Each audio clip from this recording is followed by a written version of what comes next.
If you give players the right level of help, you can help players who might have been fringe players become quality players. Do you see the influence of the way that England have played in the last 6 months drilling down into the county game? We can't just have a squad of players for Lancashire and expect them to all play for Lancashire all year. I was fairly argumentative as a youngster. I thought What do you mean as a youngster? Not that I didn't believe in coaching. I was always prepared to listen to people I respected. Where did the spark come from and why did you think you wanted to become a coach? The concept of being a pro didn't really dawn on me until I was offered a contract. Not frustrated, but I was determined that we could go better than 4th place. Does that rankle with you that you never got more of an opportunity to play for England? If somebody had to say what defines Glen Chapel, that last game probably would be it. Hello and welcome along to another edition of Beyond the Boundary. I'm delighted to say that my guest today is somebody who's been synonymous with Lancashire cricket since the early 90s. His connection has been unbreached since 1992. He is one of the county's best ever quick bowlers, taking 985 first-class wickets, captained the side to the county championship victory in 2011 and is now the head coach. It's a very warm welcome to Glen Chapple. Glen, I just get the feeling that with all your enthusiasm and having got to know you pretty well over the last 5 years or so, that you'd still be playing if you could. Well, I was lucky enough to be able to play for a long time. The body didn't let me down.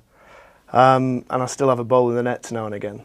I don't think I'm up to standing out in the field and diving around, but yeah, I still enjoy the skill stuff. But 24 years as a player is a phenomenal span, especially as an opening bowler.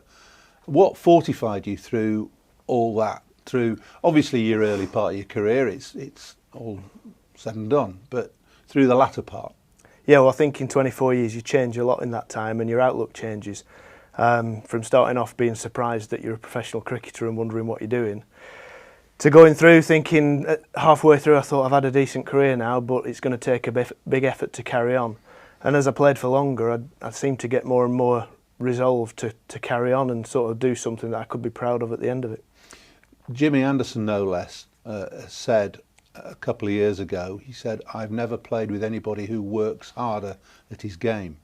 That's a fantastic testament to your time in the game and the attitude that you put into it.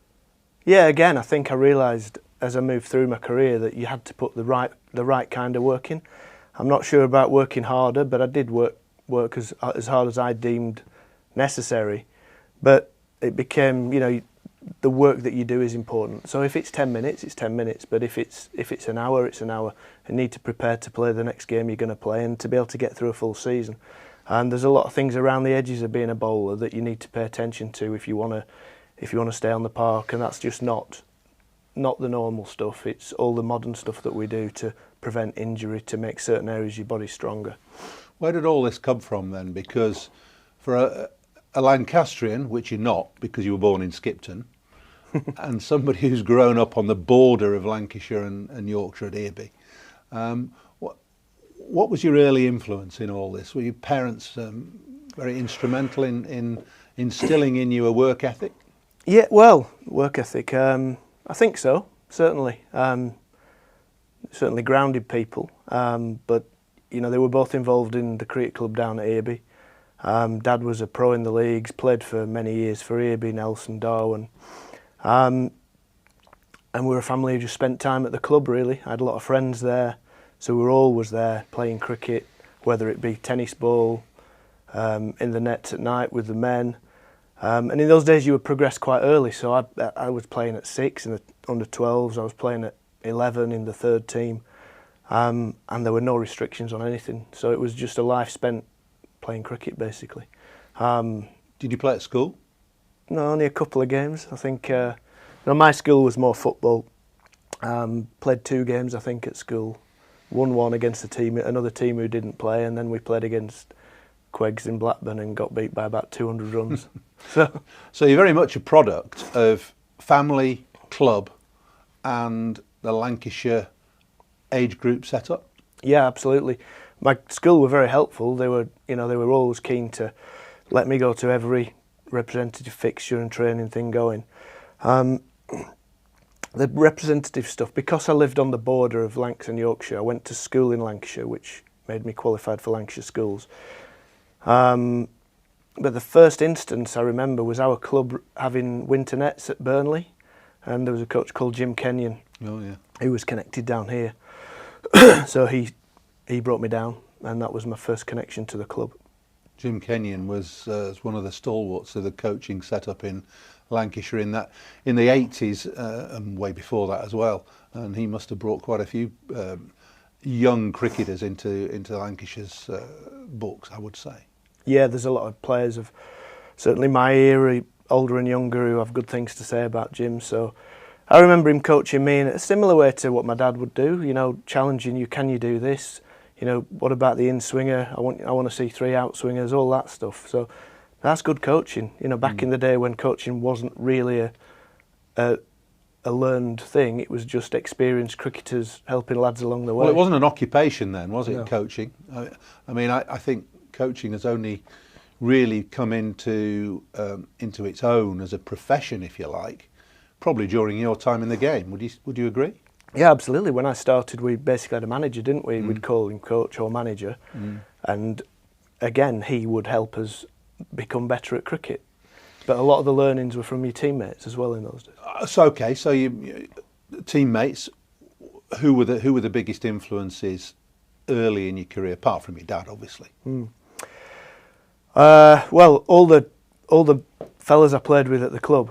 I mean, that was an enjoyable and tough school, you know, a lot of what you'd call sledging and grown-up stuff in the leagues, people falling out with each other, but that, you know, that sort of made you appreciate what playing cricket against adults is like. And then as you move through, I was lucky enough to play above age in age group cricket. So you look at, I played with people like John Crawley, 2 years older, Ronnie Irani, people like that. So you're constantly learning from people who are more advanced, if you like, with more experience. And then coming into Lancashire's team, that was pretty daunting in a way, because certainly early on in my career, I think we had everybody else in the first team had played for England. So we had a whole host of quality cricketers from overseas, as well as, you know, homegrown players, others, Neil Fairbrother. When I started, I think Neil Fairbrother was captain. Then we had Mike Watkinson, others, Graham Gallian, Lloyd, Gallian, Crawley, De Freitas, Wasim Akram, obviously a key influence, Peter Martin, Warren Haig. I mean, the list goes on and on. So how influential were your peers then? Because you didn't play, I hesitate to say this, but like any player who goes on and has a really substantial career, you didn't play many second team games. No, a handful. So you're learning on the job, basically. Yeah, you are. I'd played second team from 16, briefly at 16, then more at 17, joined the staff on a summer contract in 92. And I think the team was struggling with illness and injury and old age. And old age. Me. You were still around, yes, telling us what to do at Crosby one day. I remember, yeah, God. But I'd done well in the second team, and I was whisked off down to Hove to make my debut down there. And when you came into the first team, it was predominantly as a bowler. Yeah. And obviously you were raw, but you would have had some thoughts and ideas about what your main strengths were. What were they? I think my bowling was quite developed from a young age. I think at 13, 14, I had the skills and the accuracy required, probably better than most at that age. So I was always confident of those areas of my game. The bit I always remember, and it's probably completely different to lads nowadays, is that I didn't have any contact with professional cricket as a youngster, because we lived quite a long way from Old Trafford. There was no thought to come and watch a game here. I think my first game that I watched, I was probably 16. Maybe watched a couple at Headingley when I was 9 or 10. But the concept of being a pro didn't really dawn on me until I was offered a contract. So that was the thing. Different to now, we've got the academy, we've got lads coming through who believe they've a chance to play professional cricket. Didn't really dawn on me till maybe when I went on the under-19s tour with England, and then getting the contract. So it was all pretty quick, and it's like, oh my word, There's already an element and a theme of being self-taught and self-reliant in your development. Would you say that has carried through now into your coaching mantra, if you like, and your philosophy on coaching? Well, I keep trying to learn and become more aware of certain things. Certainly, as a young player, not that I didn't believe in coaching. We didn't know what it was to that degree. I was always prepared to listen to people I respected, rightly or wrongly. People I thought knew what they were talking about. But at the same time, I was fairly argumentative as a youngster. I thought What do you mean as a youngster? I did think I knew best quite a lot of the time. That's something I try my best not to let enter into my coaching theory. And as a coach now, I think where I'm at is that try and constantly make it about the player and the team rather than about yourself. Obviously, we still make mistakes, but I think that's the key. The players know a lot more than you think sometimes. So try and get the knowledge they have out into the open. Yeah, it's an interesting progression, really, for you as a bowler, coming from where you came from, not having an awful lot of what you would call formal coaching, that you decided that that's where you would go once you were coming towards the end of your playing career. What actually prompted that? Where did the spark come from? Why did you think you wanted to become a coach? Oh, I think as I got older as a player, probably around 28, at the kind of age, I began to see what good people running teams could do and what they could do for a team. And it's not always about technical coaching. There is a big element of that at certain parts of the year. But it's how a team performs as a unit, and there's a whole load of things that go into that. And I think one thing that teams do now, probably in some ways better than we used to because they've more resources, is they perform day in, day out with energy, and that comes down to all sorts of different things. You know, I think the players I played with early on, given the facilities and the training today, would be superb players. You know, absolutely. But I think if you give players the right level of help, you can help players who might have been fringe players become quality players. So more players come through into the system. The best are still going to be the best, but there are ways you can help, and sometimes that might just be to help them think about their game.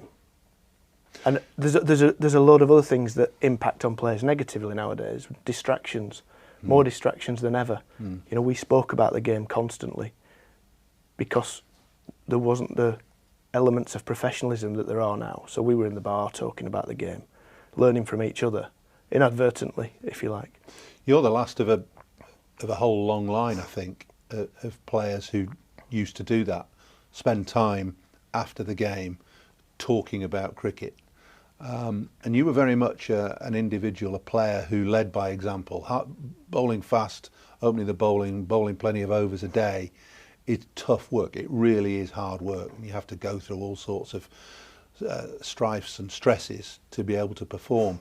So you led by example as a bowler and then as a captain. How does that transfer into coaching now? Because it's much harder to do that. You can't do it.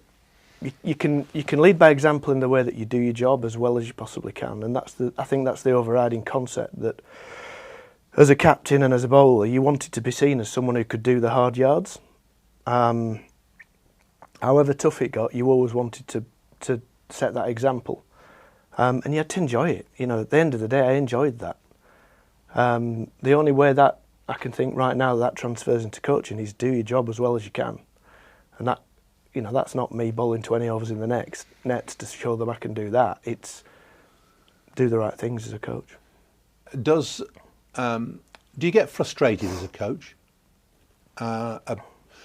Whether it be about tactics, players, attitude, what is the thing that does frustrate you? Or do you put those frustrations to one side and concentrate on the good things, if you like?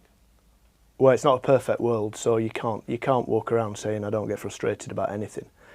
Players have massive challenges nowadays. The county clubs have huge challenges. The schedule of world cricket has changed massively over the last few years. They're challenges we've got to overcome. We've got to understand what our job is, because we can't just have a squad of players for Lancashire and expect them to all play for Lancashire all year. we're going to be pulled around a bit by different players' schedules, be that international cricket, franchise cricket, tour games during the season, all sorts of things. So we've got to plan accordingly and try and be as strong as we can, day in, day out, all year long. In terms of players' attitude, I try not to get frustrated, because what we do is a lot of work to make sure we've got good people, good lads here. And we have, absolutely. So there's not much frustration there. If there is, you pick it up and you try and get better. But over the course of time, especially when a team's being pulled around, you need people who come into the environment and out of it and come back with energy and enthusiasm, respect for their teammates, and want to do well for the club. And if you've got those, then things tend to run a bit better.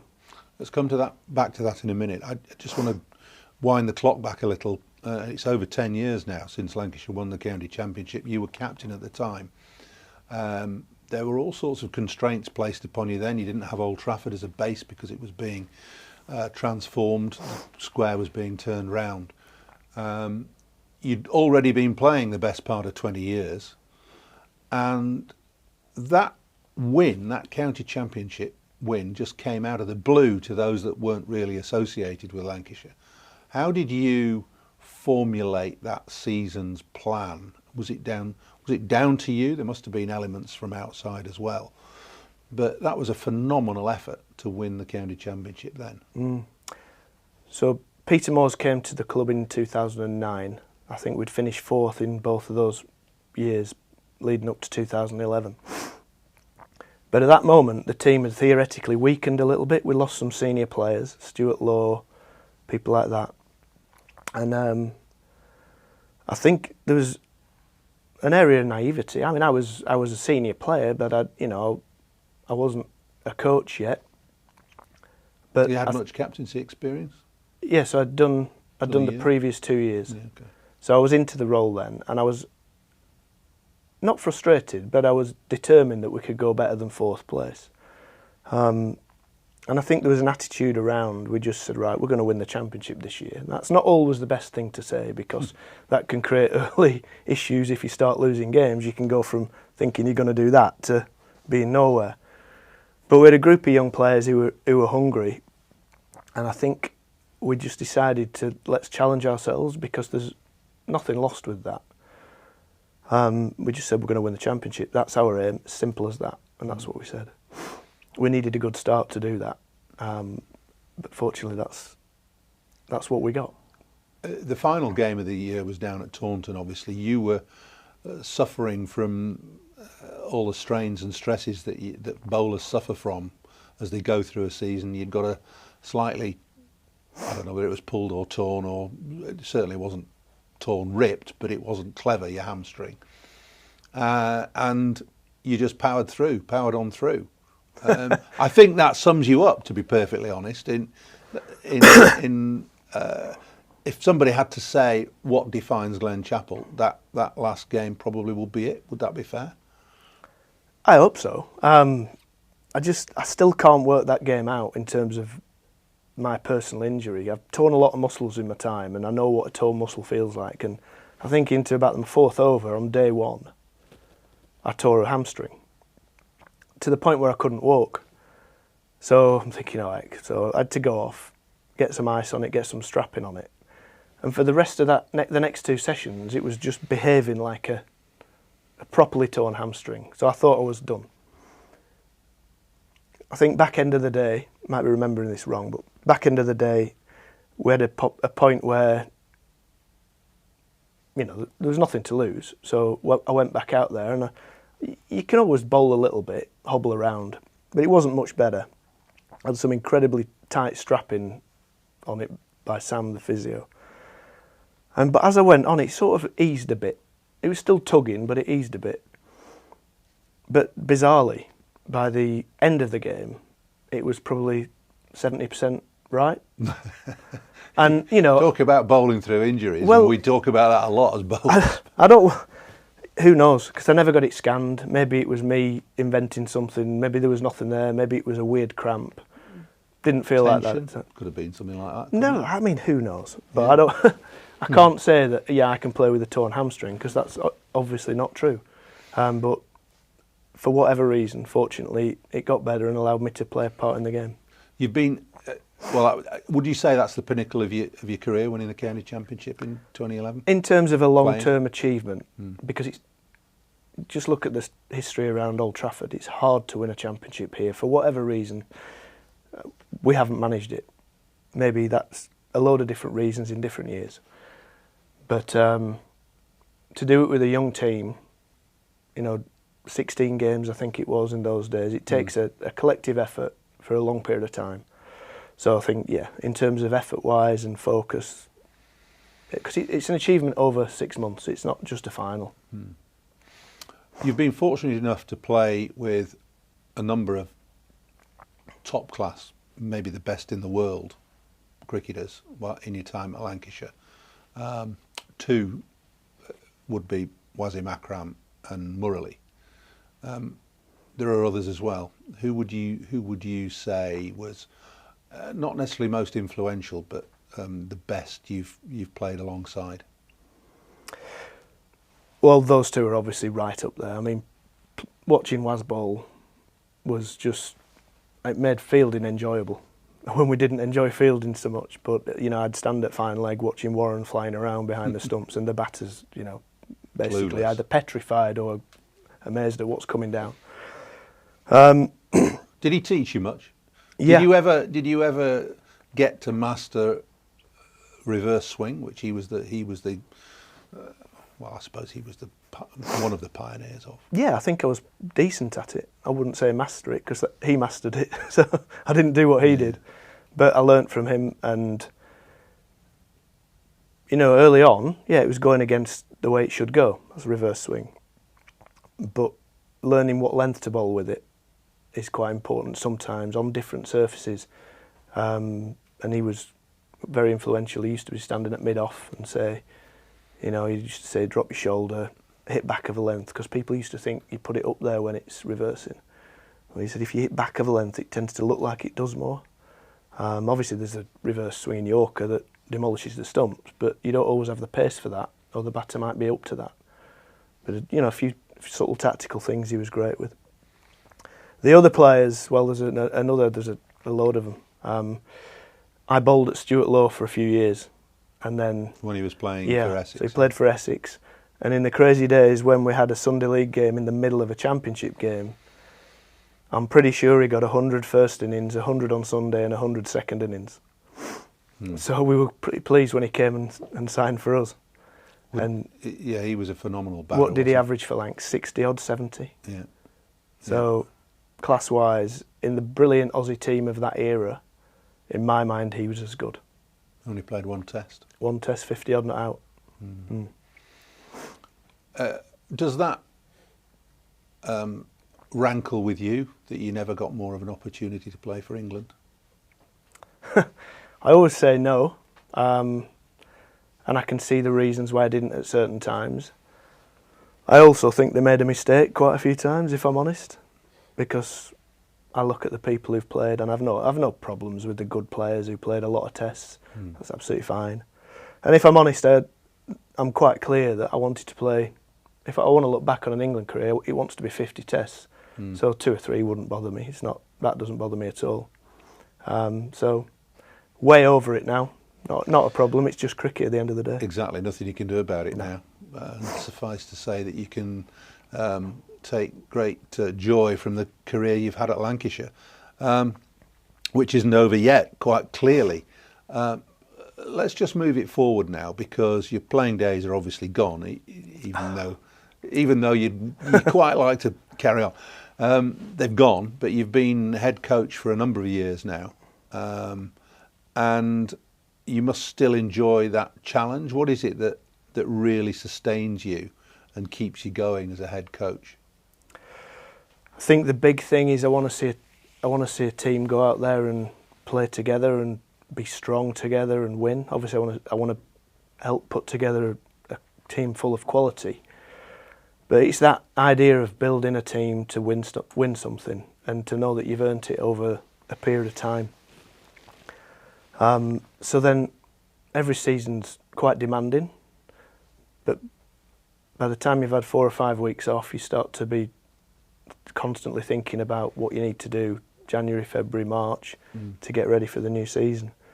But I think with the club I've been at for so long, I just want to help us bring some success back, because we've now been through a period where if you put our collective results together, I think we'd be the most successful team in the country. We just haven't won. But we need to keep putting ourselves in those positions, playing good cricket all year to give ourselves that chance.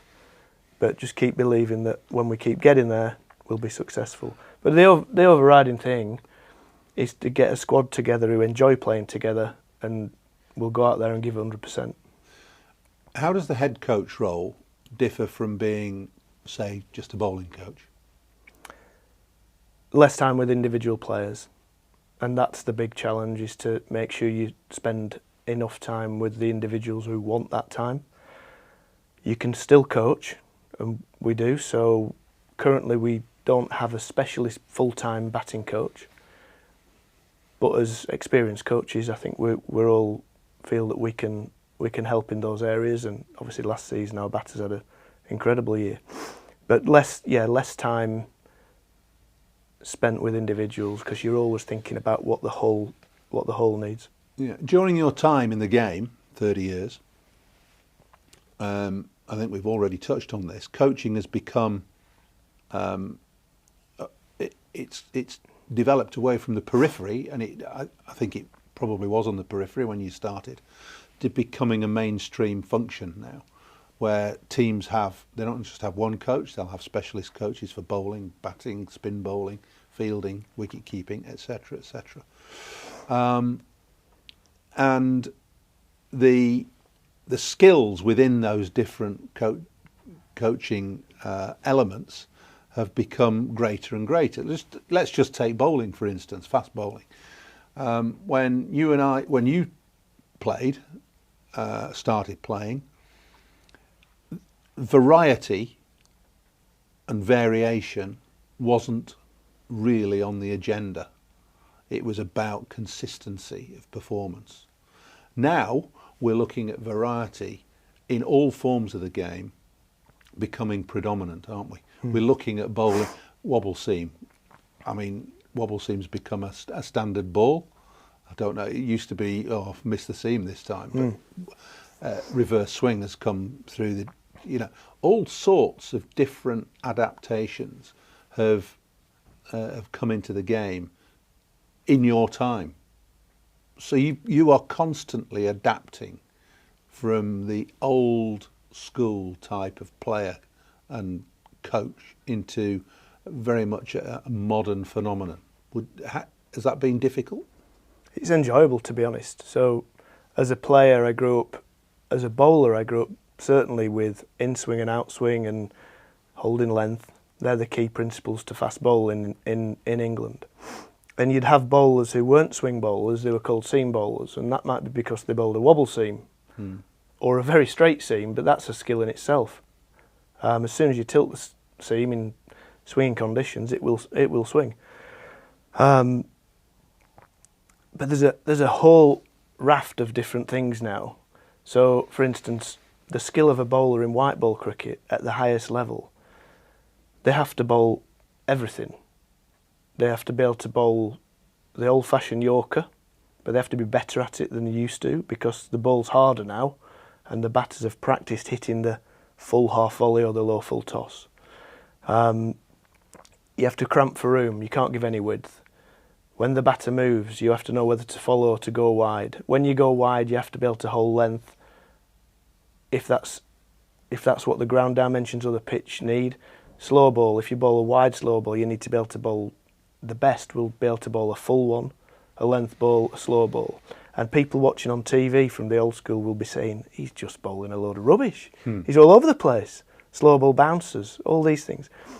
But that's in coaching, it's in players' minds now. So when they're prepared to play against good players, powerful players who can hit it 15 rows back, when you're running into bowl with the right field, which who knows what that is unless you've planned properly, and even then the good players can deal with that sometimes. But you're not just thinking, I'm going to take him one side. What's his body shape when he's trying to hit the ball? Will a length ball be better than a short ball? Will a full ball deceive him more? It's unending, never ending. And that's really exciting as a coach, learning these new tactics as you go along. It's a classic topic, and it's very relevant at the current time, because essentially what we're talking about here is one-day white ball cricket and variation and being able to adapt. But you and I well know that over the last 6 months, with the way England are starting to play red ball cricket under the influence of McCullum and Stokes and Key, that those sort of elements are coming into red ball cricket, nowhere better served than that test in Rawalpindi that England have won on the flattest pitch you would ever wish to see. So my point being, the game continues to evolve, and all for the better in my view. So let's just concentrate on red ball cricket for a minute. Do you see the influence of the way that England have played in the last 6 months drilling down into the county game? Without question. Already has. I think it's been documented that Brendan doesn't like the term Bazball, so he's not suggesting there's any element to that. But the principles they're playing by is their willingness to lose in order to win. Shake off the fear of losing red ball games, which is inherent in all of us, because a draw was always seen as valuable. When you play in a relegation system, a draw will always be valuable. But how can we get ourselves to think win above all else? And if we lose, fine. So I think that mantra, that idea is going to influence everybody in the game.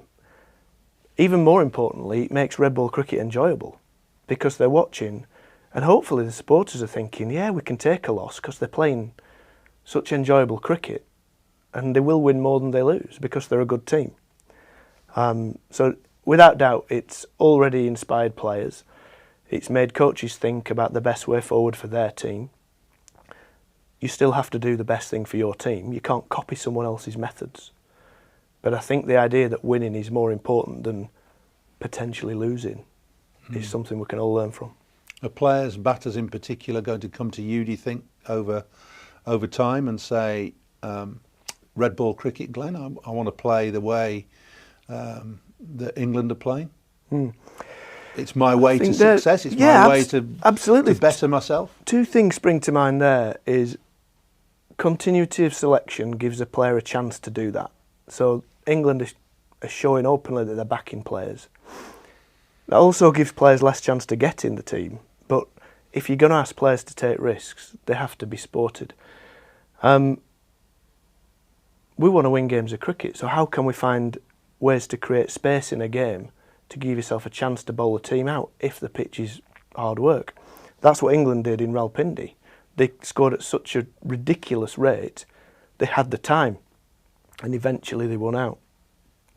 So they're the sort of things that you need to think about. English conditions change drastically, so in the summer England were playing aggressive cricket on pitches that were doing a little bit, and they were sailing even closer to the wind there because, you know, a couple of pieces of bad luck early on and all of a sudden you've lost wickets. But they were saying, no, we're going to keep going. Quite a relevant point, this. Can you see, and would you advocate Lancashire playing their red ball cricket in that way? Well, if you look at the run rates from last season, we scored at quite a bit quicker than we had done previously. And we have players who are erring towards that style of cricket. Luke Wells, for instance. His early career was a traditional opening batter. His strike rate is now one of those along with the England players. He's going out there and trying to boss the game from ball one, taking it on. Keaton had an amazing season. His strike rate as he gets in is going through the roof. So he's taking his game to another level. The captain, Dane, has always been an aggressive player, but even more so this year. So absolutely, but we're going to play how Lancashire want to play. And we're going to decide that. But absolutely, we're looking to win games of cricket, so we'll be trying. Okay, we're coming towards the final part of this, beyond the boundary. Are you happy with where Lancashire Cricket are at the moment, and how do you foresee the short-term future, medium-term future of Lancashire cricket? Well, if you look at the squad that we have, without any players being away, then we've got a terrific set of players at Lancs, all through the age ranges. We've just taken on 3 new players, one early on in the season, 2 new players, Josh Boyd and Tom Aspinwall, Matthew Hurst. And then I'm doing a little bit of work with the academy, and you see what's coming up. So we'll always have potential pros in our pathway. So absolutely, in terms of resources, player-wise, we're in a good position. And you look at the results over the last couple of seasons: second in the Championship twice, 2 more seconds in one-day trophies. We're right up there in terms of challenging for everything, whilst we've got young players coming through. So it puts a bit of pressure on, because there's expectation there, but that's where we want to be, and we want to keep getting better, but we've got the players coming through to do that. There's no miracle switch that you can click to get to number 1, but that's obviously your ultimate aim, to win trophies. Yeah, I think one thing you can look at and say, right, unless the weather takes you out of it, to win a championship, if you're the best team, you've got a very good chance. So if you play the best cricket over the course of a season, you've got a very good chance. At the end of the day, in one-day competitions, you've got to win the last one. And you can't always control that, because when it comes down to 1 or 2 runs, you've got to just say, OK, we'll still look at the minute detail, and we'll do what we could have done better. But at the end of the day, you've got to win on the day. Glenn, many thanks for talking to us, and many future successes for you and for Lancashire.